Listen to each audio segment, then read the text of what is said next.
afternoon, students. Welcome to the lecture of Operations Research. We have started unit number 2, duality of this paper. In the last lecture, we have seen some of the important theorems of duality. The first theorem we have seen in last lecture is if the kth constant of the primal is an equality, then the corresponding kth dual variable, that is Wk, is unrestricted in sign. A very simple proof we have seen for this theorem. Okay. Next theorem we have seen is if pth variable of the primal is unrestricted in sign, then the pth constant of the dual is equality. That is, here we can easily observe a relation between unrestricted variable and equality constraint. Okay, if we have corresponding constraint equality in any one of the problem, then the same number variable will be unrestricted in the set. Okay, this is what the both the theorem tells us. Later we have seen the relation between the solutions of both the primal dual problem. The first theorem we have seen under this relation is for any two feasible solutions x and w of primal and dual respectively, always we have it is always observed that Cx is less than or equals to B transpose W.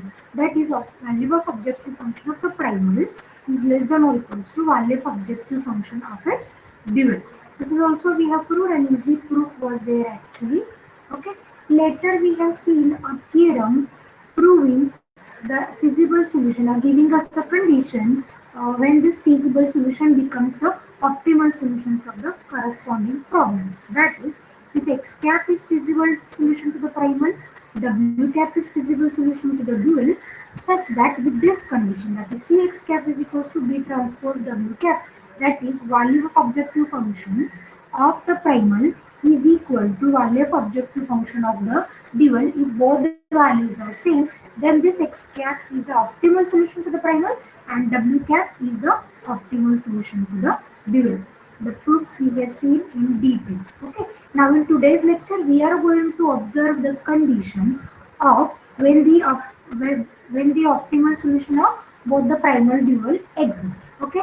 And the theorem is actually called as basic duality theorem. Theorem is called as basic duality theorem.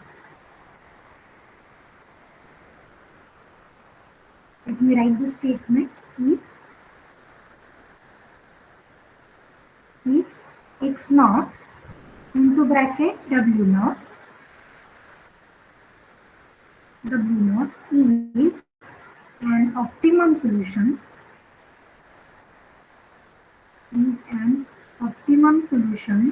to the primal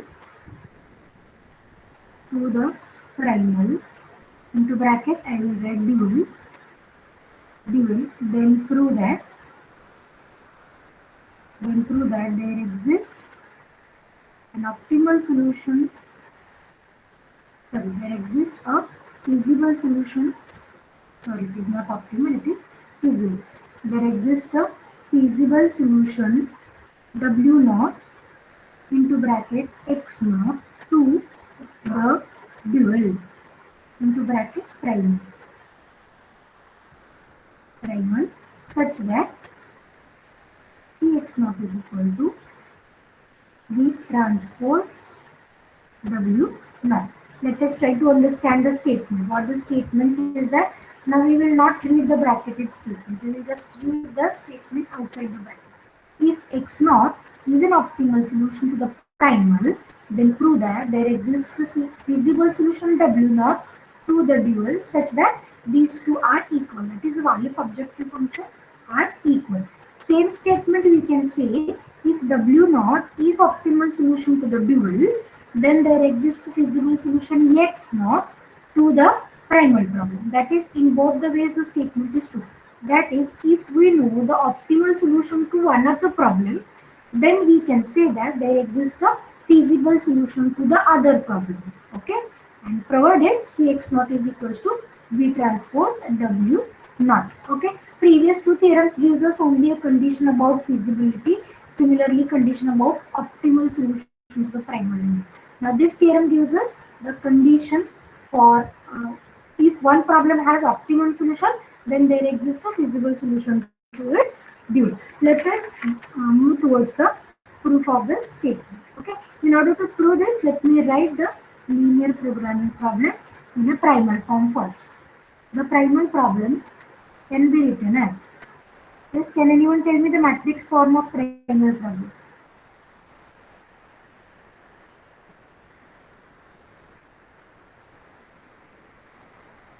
Primal form of the matrix problem. Primal problem of the matrix is given as maximum z is equal to cx subject to. Now while writing the constraints, now we are writing the constraint in this way. Generally we are writing ax equals to b. Now we will just make some correction or simplification. We will write ax plus I into xs is equal to b. Okay, that is we are separating this matrix equation for original variables and for the slack variables. For original variables and for the slack variable. So here I will write where xs belongs to Rm is a slack vector. Is a slack vector and capital I is associated M cross M identity matrix. Okay, any doubt with this problem, with this statement? Let me just explain this. Okay, generally we are writing a like this, na? Coefficients A11, A12 up to A1n, continuing this AM1, AM2 to AMN. Okay, this is for original variables. For the added slack variable, we are writing identity matrix 1 0 0 0 1 0 so on up to 0 0 and 1, right? Into x is a matrix of variables. X1 to xn are the original variables.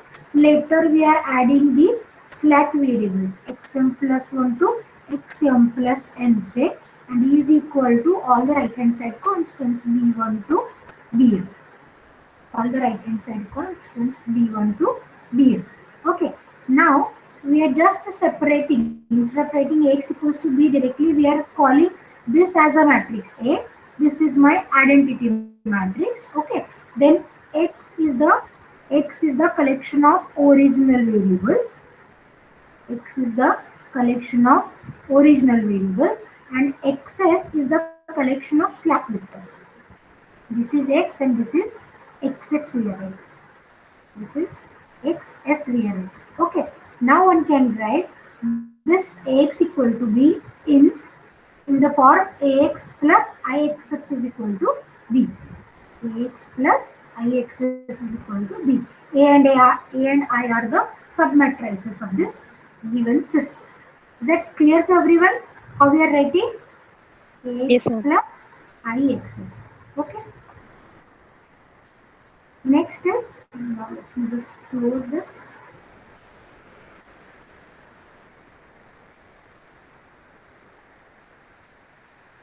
This is what the matrix we have written. Now we will go for an optimal solution. The optimal solution we are going to denote by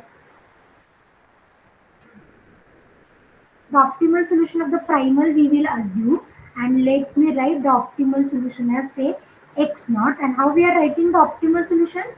Basic variables only, na? And what is the cost with respect to remaining variables? All the remaining variables are surely the non-basic variables, and the value of those non-basic variables will be 0. Therefore, we are going to assume there exists an optimal solution to the primal problem, and it is of the type x naught, where xb is the value of the basic variable and 0 vector is the value of all the non-basic variable. This be an optimum solution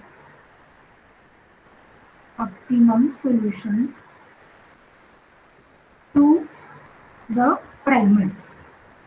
Correct, no? Now, what is the aim to prove then? If we are assuming optimal solution to the primal, according to the statement, what we should prove? There exists feasible solution W naught to the dual. Correct, na? this x not be an optimal solution to the primal, where what this xb is, xb belongs to Rm is optimum basic feasible solution. Correct, no? Optimum basic feasible solution given by, yes, how we are writing the value of xb, given by xb is equal to b inverse b. Okay, where b is b being optimal basis of a, b being optimal basis of a. Actually, that optimal basis we are considering an identity matrix for the sake of convenience. Okay. See, 2 points I have written. First, I have written the primal problem in this format.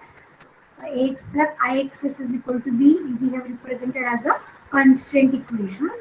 Later, we have assumed x naught to be an optimum solution to the primal, where this optimal solution is given with value of basic variable and non-basic variable, and the value of basic variables is calculated with this formula xb is equal to b inverse b. Then what is the value of objective function at this last stage? Yes, how we are calculating? Then the optimal primal objective function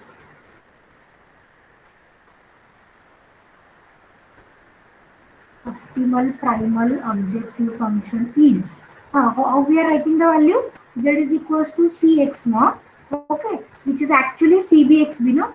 While solving the problem also we have written z is equal to cbxb, correct? Where cb, what is this cb?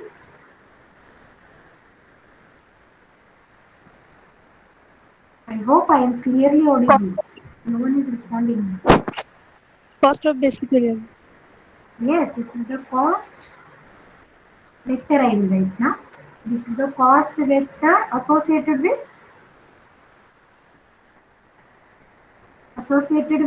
xb, that is basic variable. Correct, no? Cb is the cost of all the basic variables. Okay. Now, whenever we are saying there exists an optimal solution to the primal, what is the value of net evaluation at the last table? What are the net evaluations? It is non-negative. Yes, net evaluations are non-negative. Therefore, let me write the values of all the net evaluation. Now, net evaluations in optimal simplex table. See, remember this word. We are writing optimal simplex table. Optimal simplex table means this is my last table, no? At which we are going to stop the process. Optimal simplex table are given by, we are giving the value zj minus cj. Okay, what is the value of zj? Is it cbxj minus cj? Yes, ma'am. Remember the formulas. Now we are going to differentiate this xj into two parts. Xj means all the variables actually. Now we are going to differentiate this xj once it belongs to a and once it belongs to I.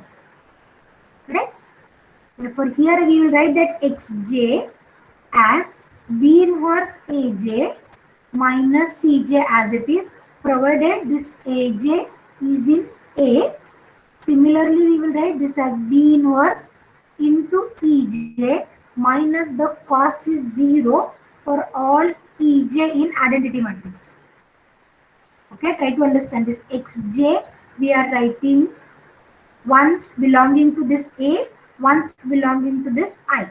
Whenever this is belonging to I, the corresponding cost associated with the variables is 0. So for this we are writing for aj in A, and for the vectors in identity matrix we have used the symbol ej in I, and the corresponding cost of these variables is 0. Is this point clear to everyone? Yes, ma'am. Since xb is optimal, we know all these net evaluations zj minus cj are non-negative for all j. For all j. Okay, let me call this as statement number 1. Okay, now as this all net evaluations Zj minus Cj are non-negative, from equation number 1, may I write 1 implies this first is also non-negative, the second is also non-negative. Now, let me write in 2 parts. Cb B inverse Aj minus Cj is non-negative and Cb B inverse Ej minus 0, I'll just skip. This is also non-negative. Okay, and this is for all j. This is for all j. Next step, what I will do, I will write this as Cb B inverse Aj. Let me shift this Cj on the right, which is greater equal by Cj, and this quantity as it is. Cb B inverse Ej is non-negative for all j. Now, as we are writing, this is for all j, means this is true for all Cj. Here it is all true for all, sorry, this is true for all Aj and Cj, and here it is true for all Aj. Therefore, let me write it in a matrix form. Therefore, can I write this as Cb B inverse A greater equal by C in matrix form? In matrix form. And what is the matrix associated here? This is Cb B inverse. If I take all Ej in I, whether it gives me identity matrix? Correct, no? Yes. Yes. But Cb B inverse into identity, B inverse into identity is actually the same matrix. So let me write as Cb B inverse A greater equal by C, and here to this side I'll just write Cb B inverse is greater equal by 0. Now this 0 is not a scalar 0, this is a 0 matrix. Correct now? Because we have written this in the matrix form. Okay. Now what I will do, next step, I will take a transpose on both the sides. Taking transpose. What happens if I take the transpose of multiplication of two matrices?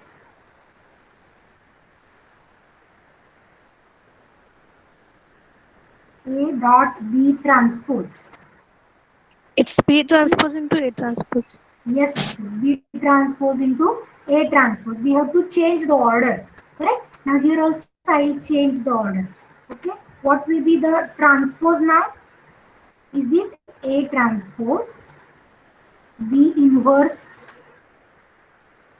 Okay, B inverse transpose, but B we are considering to be an identity matrix. Its inverse is also identity. What about its transpose? Identity. Identity. And is greater equal by C transpose. And what about this side? Is it B inverse into CB transpose is greater equal by 0? Let me call this as equation number 2. Okay. Now here what is the reason I will write? B is identity matrix. It implies B inverse is also identity. And what about B inverse transpose? Is it B inverse itself? Therefore, we have not mentioned the transpose. Okay. Now we have reached up to this statement number 2. Any doubt up to this? No, ma'am. Starting with the net evaluations, we have written, knowing all the net evaluations are non-negative, we have written both the equations and we have reached up to this statement number 2. Now, if we observe this statement number 2 very clearly, okay, actually the solution of primal problem we have written, solution of primal problem we were writing as B inverse B, no? Correct? Then what do you think, what will be the solution of the dual problem? This is B inverse into right hand side constant. What is the right hand side constant in the dual? C1, C2. Yes, that is C transpose, no? Yes, ma'am. Matrix form of the LPP we know. Correct, no? What is the matrix form of the dual problem? Minimize ZW is equals to B transpose W subject to the constraints A transpose W is greater equal by C transpose, no? Because C is a row vector and here we want it as a column vector. That's why we were writing C transpose. Therefore, right hand side constant is C transpose.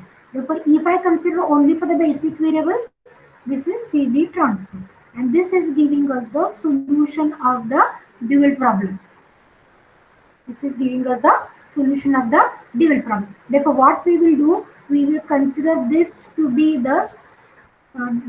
say W naught, and we will check whether it is the solution to the dual problem or not. Okay.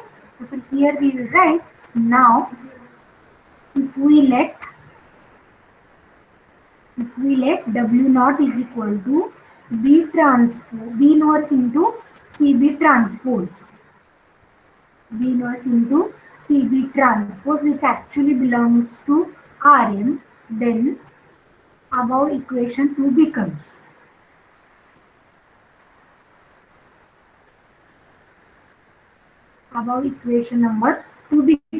what it is going to become.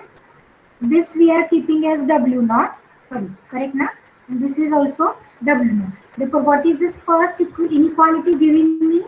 First inequality of equation 2. Is it A transpose W naught is greater equal by C transpose?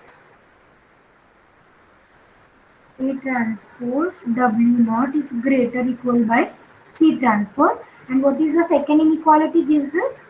W naught is greater equal by 0. Okay. Now look at this constraints in a dual LPP. Constraint is A transpose W is greater equal by C transpose. Here we can easily observe that W naught satisfies the constraint inequalities. Therefore, may I say W naught is a solution to the dual? Yes, ma'am. And also we are writing W naught is non-negative. Therefore, may I say W naught is a feasible solution? Correct? Yes, ma'am.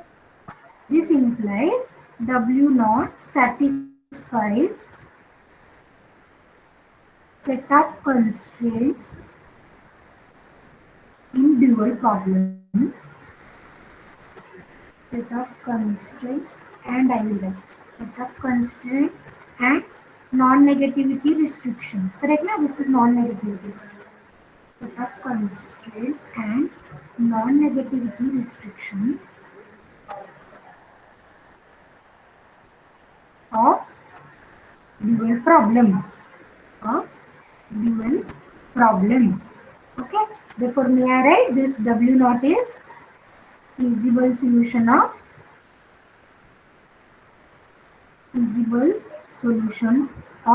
dual problem. Therefore, we have completed one part, that is starting with an optimal solution x naught of the primal.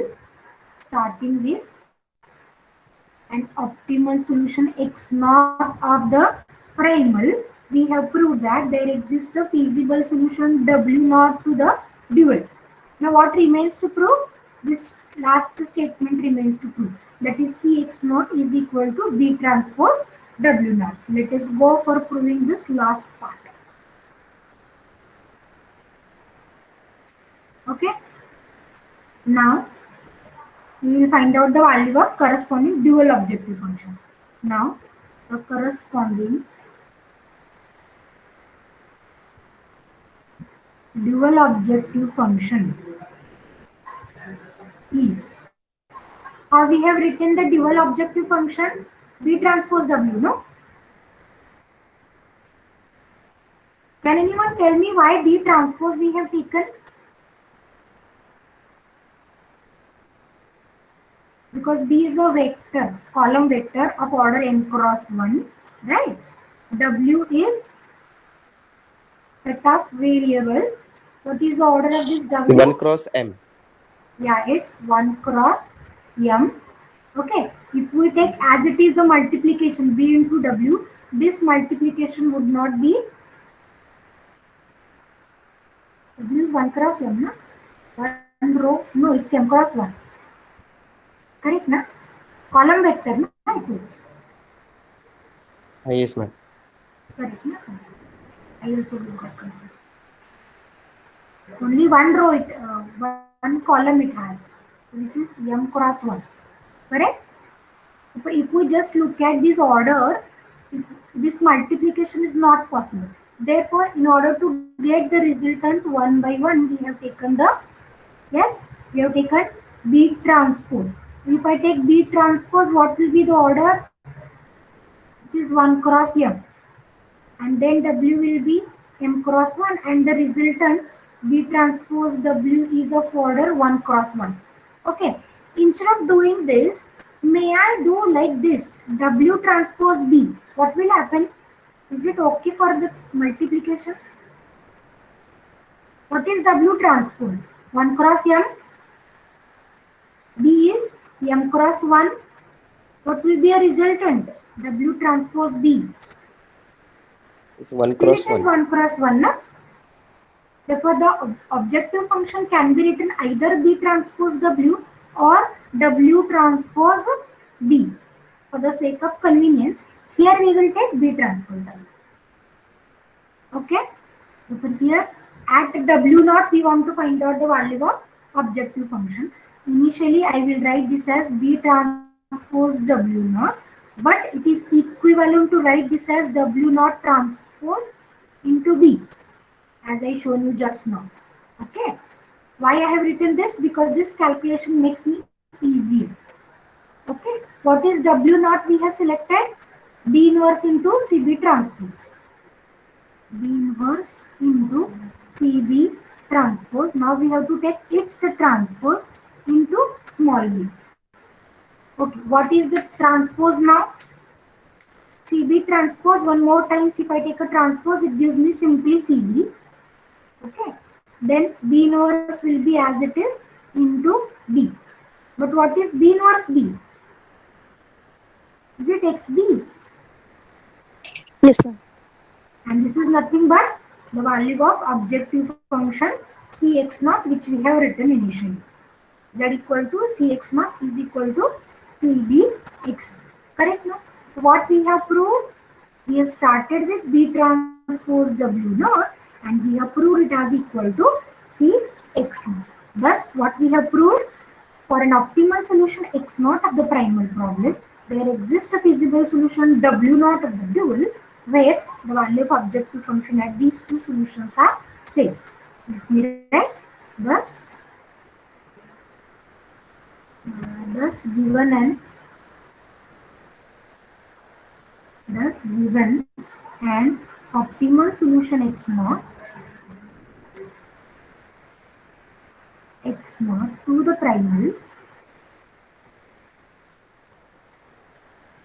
primal, there exists a feasible solution. There exists a feasible solution W0 to the dual, W0 to the dual, such that Px0 is equals to B transpose W0. Okay, hence it is the proof of the theorem. If you have any difficulty, you can ask. We will see this from the start. Now one can prove the another part of this theorem, that is starting with W0 to be an optimal solution of the dual. One can similarly find out the feasible solution X0 to the primal with the same condition. Cx0 is equals to B transpose W0. You can try this as a homework, right? Let me just recall the theme of the proof. Initially, we have written the primal problem in the matrix form. While writing the constraints in the matrix form, we have written separately for the original variables and for the added slack variables. Therefore, here we have mentioned xs is the slack vector and I is an associated m cross m identity matrix. Here I have explained that this is how we are writing ax plus ixs is equal to b. Later, we have started with an assumption that x not be an optimum solution to the primal. Whenever we are writing an optimum solution, it is of the form xb and 0 vector. 0 vector is actually the value of the non-basic variables, right? And xb is the values of the basic variable. And the solution is given by xb is equal to b inverse b, where b is an optimal basis of A, and generally we were considering this optimal basis to be an identity matrix. Later we have found the value of objective function of this primal problem, which is z is equal to cx naught, which is nothing but cb xb. Correct now? Why cx naught is equal to cb xb understood?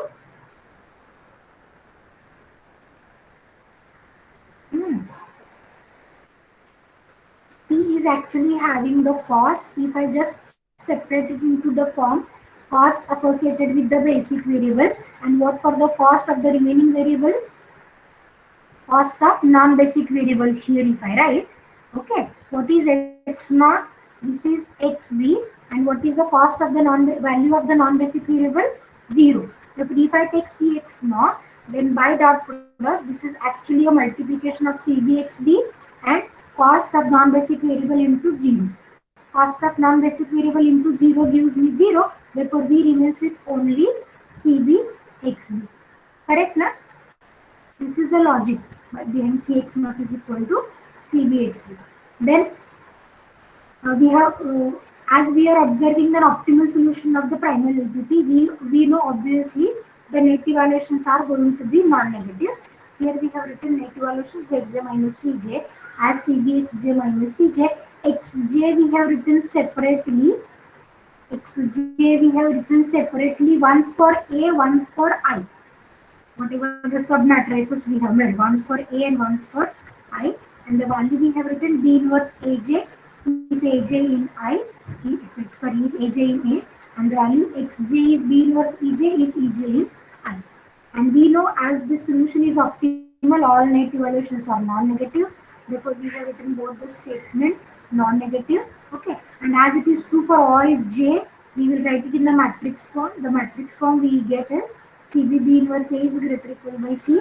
That of second one gives us CBB inverse identity is greater equal by 0. This 0 is a 0 matrix, not a scalar 0. Okay, which in turn gives us CBB inverse A greater equal by C and CBB inverse is greater equal by 0. Taking transpose, we have observed we get these two inequalities. Knowing or putting this to be putting this to be W naught, this value as W naught. Here we have observed that W naught satisfies the constraints and non-negativity restrictions. Therefore, as W naught satisfies constraint and non-negativity restrictions, it becomes a feasible solution to the dual problem. Later, we have proved the value of both the objective functions are same. V transpose W naught is equal to Cx naught. Hence, it is the proof of this theorem. If you have any difficulty, you can ask me. Otherwise, we will go to next theorem. Yes, student side, any difficulty? No, ma'am. Shall I go for the next theorem then? Yes, ma'am. Next theorem is related to fundamental duality theorem. This we have seen basic duality. Now we will go for fundamental duality. Now this fundamental duality theorem gives us the idea about all types of solution. That this theorem has given idea only if one has optimal solution, other has feasible solution. But this theorem is giving us the idea about all the possible cases. Let us study the theorem, fundamental duality theorem. In short, I will tell you a statement of fundamental duality theorem. Okay, there are three statements now. In the first statement, it tells us that if one has optimal solution, other also has optimal solution. Second statement tells us if one has unbounded solution, the other has no feasible solution. Third statement tells us both the problems may have infeasible solution or may be infeasible. Let us write the statement in detail. Statement number 1. If either the primal or dual problem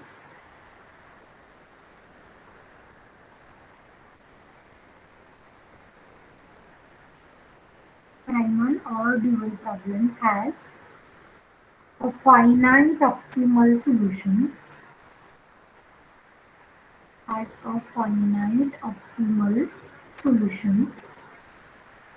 then prove that the other problem has or also has finite optimal solution. Finite optimal solution. Furthermore, value of objective function is safe. Furthermore, the optimal values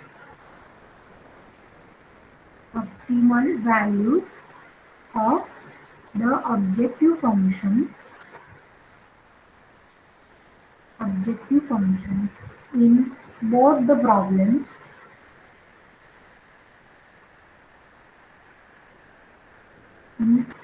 problems are same. That is, maximize Zx is equal to minimize Zw. Okay. What this gives us, what this statement tells us, if one has a finite optimal solution, the other also has finite optimal solution, provided the values of objective functions are same. Second case is if either problem has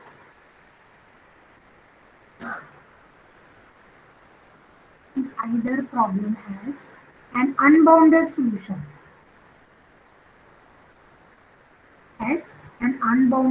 solution, then prove that the other problem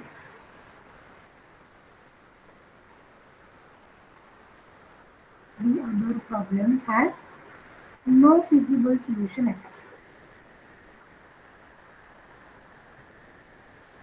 No feasible solution at all. That is, if one has unbounded, the other has no feasible solution. In third case, both problems may be infeasible.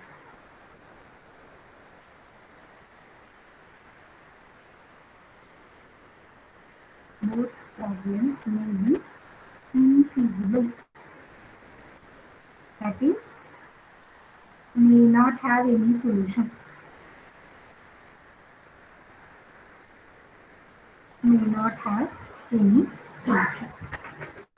Okay, let us go for the proof of the statements one by one. First, we will go for the proof of first statement. Considering finite optimal solution to one problem, we have to prove that there exists a finite optimal solution to the other problem. Actually, in previous theorem, we have seen that if we have a finite optimal solution to one problem, the other has feasible. Now we have to show that it also has an optimal solution. Okay, let us go for the proof of first part. I will write this as step number 1. Okay, therefore here we will assume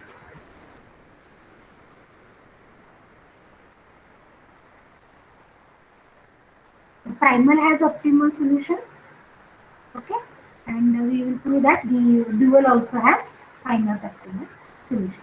Before starting this, we will just write both the problems in the matrix form. We know the matrix form of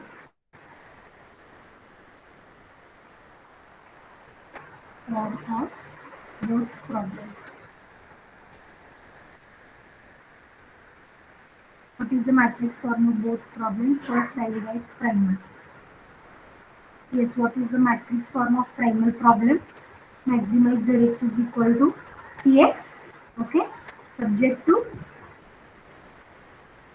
Ax less than or equals to B, provided x is greater or equal by 0.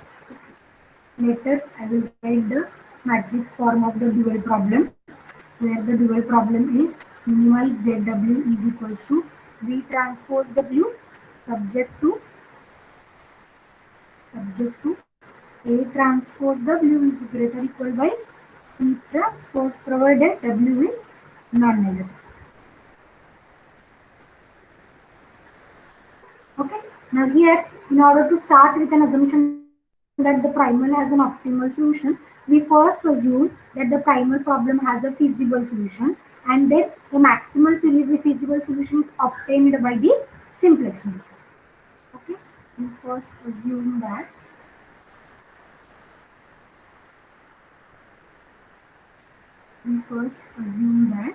the primal solution is feasible. Final solution is feasible and that a maximum feasible solution is obtained. Maximum feasible means what? Optimum. Yes, okay, optimal. And how we were finding that optimal? By a simplex method. Means we are starting with feasible exists and then later by using simplex method we are finding its maximum, that is optimum solution. Maximum feasible solution has been obtained by simplex method.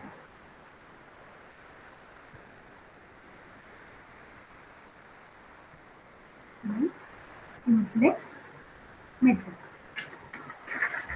Okay. Now, what is the finite optimal solution? We are finding the finite optimal solution for the primal problem. Xb equal to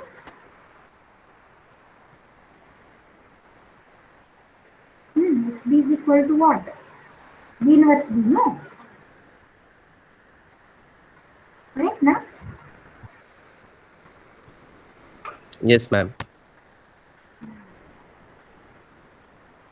So let me write the primal problem has a finite optimal solution and which is given by xb is equal to B inverse B. Then we will find out the corresponding value of the objective function. We will call it as zx star c.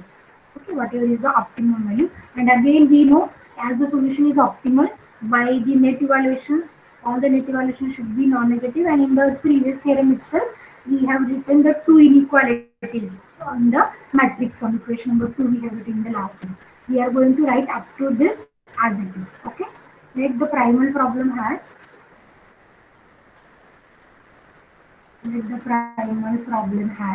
finite optimal solution. Finite optimal solution given by we are giving this solution xb is equal to b inverse b. Okay, now what we will do, we will write down the value of objective function.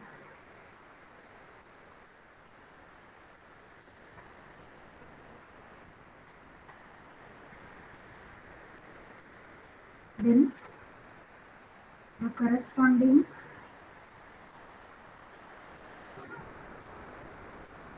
value of primal objective function is given by, yes, we have calculated the value in the last theorem, cbxb, no? Z is equal to cbxb, which is actually bcb into b inverse b. Okay, now as the solution is optimal, let me call it as zx star, which is actually maximum zx. Okay, why this is so? Because we are assuming the optimal solution. Therefore, this whatever is the value obtained of the objective function, let me denote it by star. Zx star is the optimal value of objective function. That is what here I have written. Maximize Zx. Okay. And what about the optimality conditions? Net evaluations are non-negative. Correct, no? Optimality conditions are. What are the optimality conditions? Zj minus Cj are non-negative. Now here I am going to write directly, which implies Cb B inverse A greater equal by C and Cb B inverse is greater equal by 0. Let me call it as statement number 1, and the reason is by previous theorem. We have written this in previous theorem, no? CBB inverse A greater equal by C, CBB inverse greater equal by 0. If you want to repeat these middle steps, you can repeat again. See, let me just recall. Zj minus Cj non-negative, which gives us for different vectors Aj in A and Ej in I. We have written this, and finally in the matrix form we have written CBB inverse A greater equal by C, CBB inverse is greater equal by 0. Now in this theorem, we are using those statements directly instead of rewriting those middle steps. Correct now? Okay. Now we will make a claim. We will verify that the associated optimal dual solution is given by, or whatever is this solution, whether it exists or not. Okay, so let me make a claim. What is the claim? Now to verify that,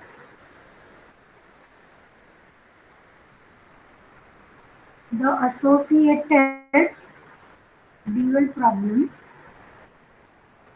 associated dual solution, I will write, dual solution is given by.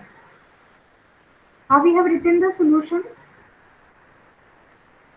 W naught in the last one. What we have written, W naught is B inverse into CB transpose, no? Yes, Now I ma'am. am going to write it as for the basic variables, right? So instead of W naught, I use the symbol WB. WB is B inverse into CB transpose. We have to verify that this is the solution. Let me call this as 2. Now in order to verify this is a solution, what I have to do?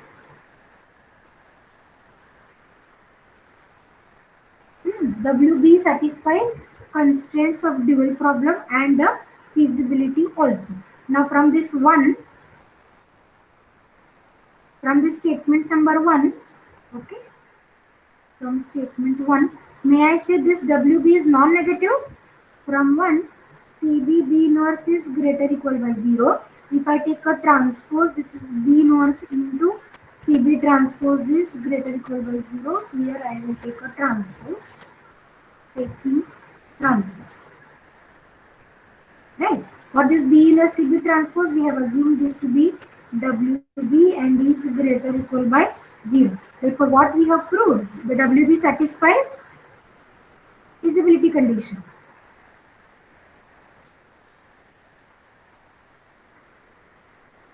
Means there exists a feasible solution to the dual. Now, what one has to make sure that there exists an optimal solution as well. WB satisfies feasibility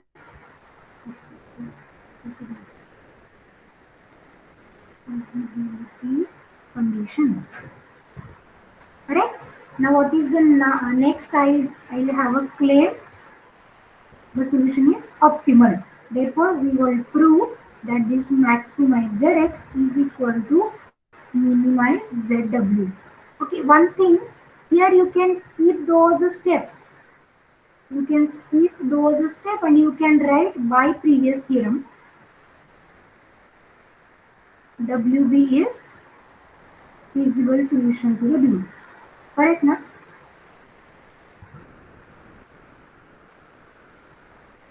WB is feasible solution to the dual, because in the last theorem we have proved the same thing.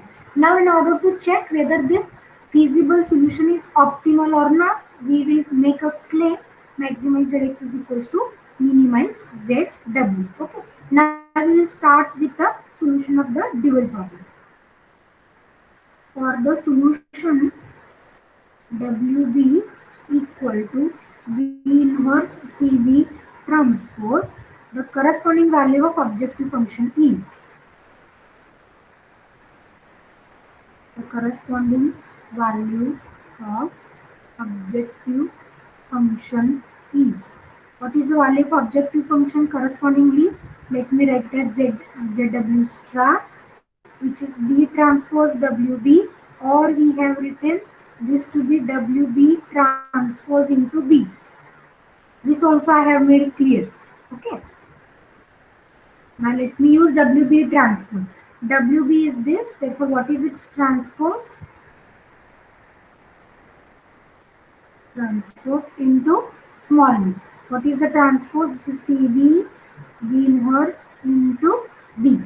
But what is CB B inverse? B inverse B is XB, therefore this is CB XB, which is actually ZX star. Correct, no? Why it is ZX star? Whether we have given a number, I forgot to give the number. Let me call it as star. This is from star. Correct? What we have proved? ZW star is ZX star, where ZX star is nothing but maximum zx, no? To maximize zx. Let me call it as statement number 3. Now, this is the value of objective function of the dual problem. ZW star at this WB, and we have found this value is equal to maximize Zx. Now it remains to show that this ZW star is the optimal value of the dual problem. Optimal means what? It should be minimum, na? Because if I am considering the primal with maximization, the dual is a problem of minimization. Therefore, this ZW star, we have to show that it is the optimal solution of the dual problem. Now, it remains to show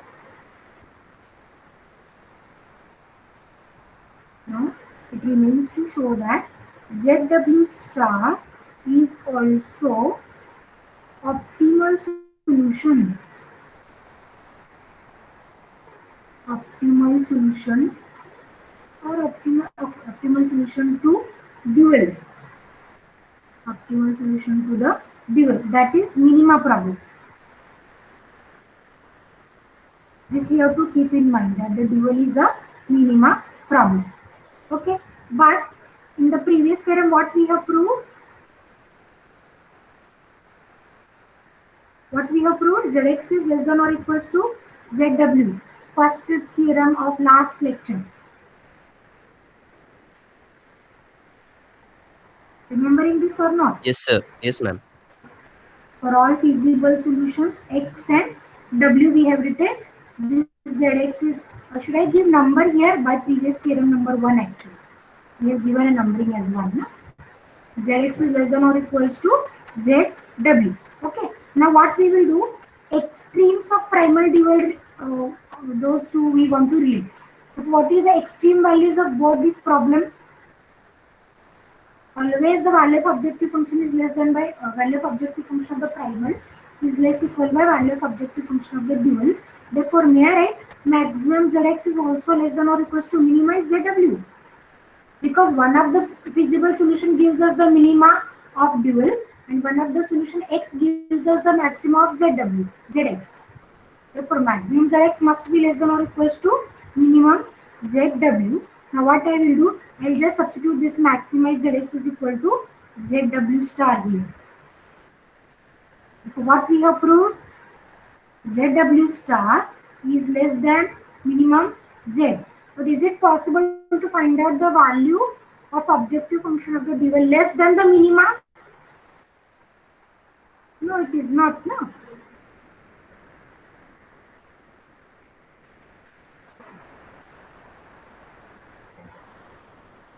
Yes, no?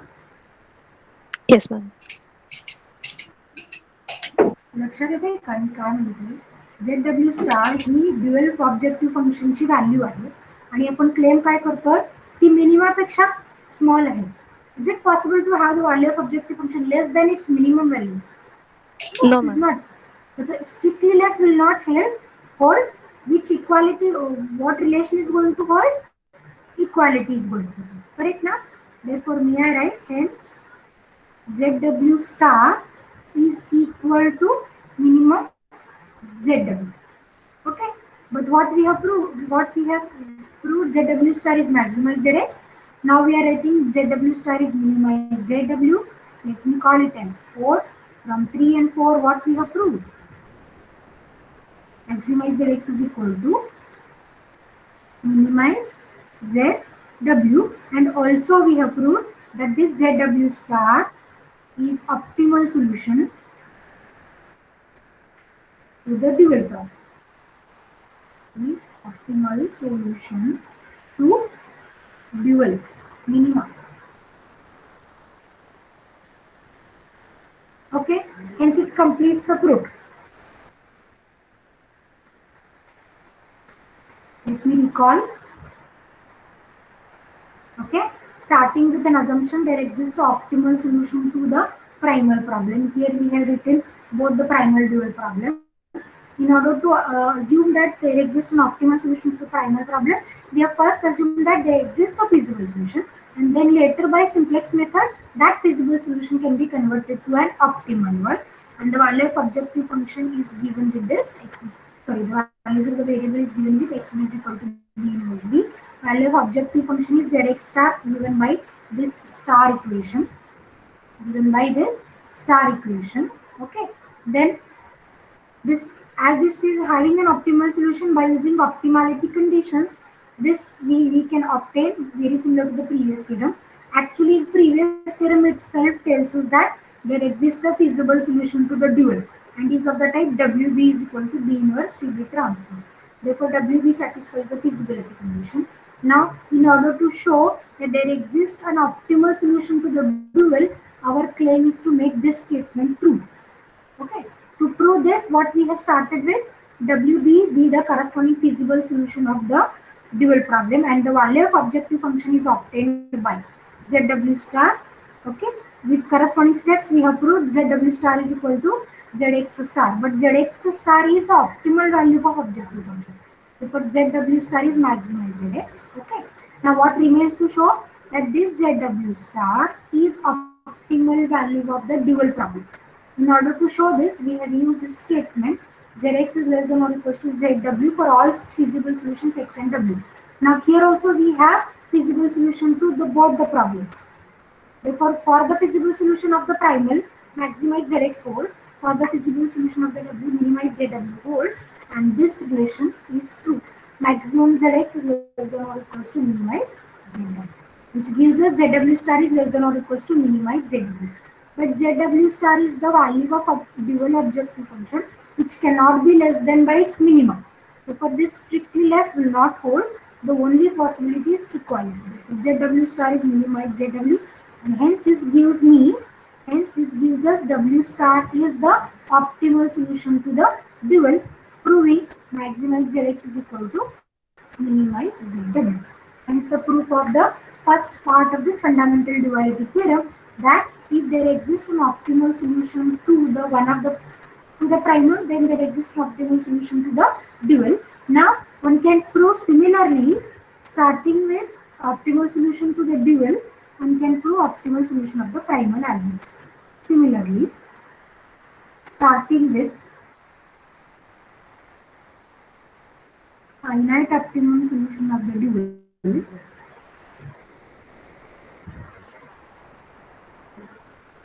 finite optimal solution to dual problem, no doubt if exists. The claim is if exists, we can prove the primal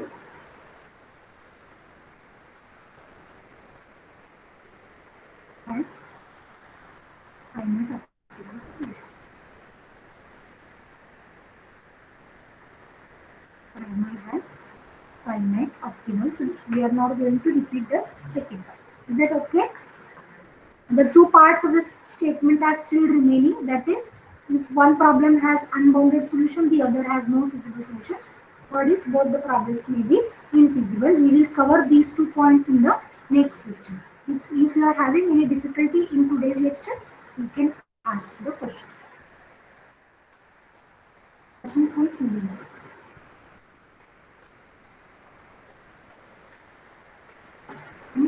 If you have any queries or questions from this today's lecture, you can ask me. If you don't have any queries, let me stop here. We will prove the remaining 2 parts of this fundamental duality theorem in the next lecture. Thank you for being with me for this lecture.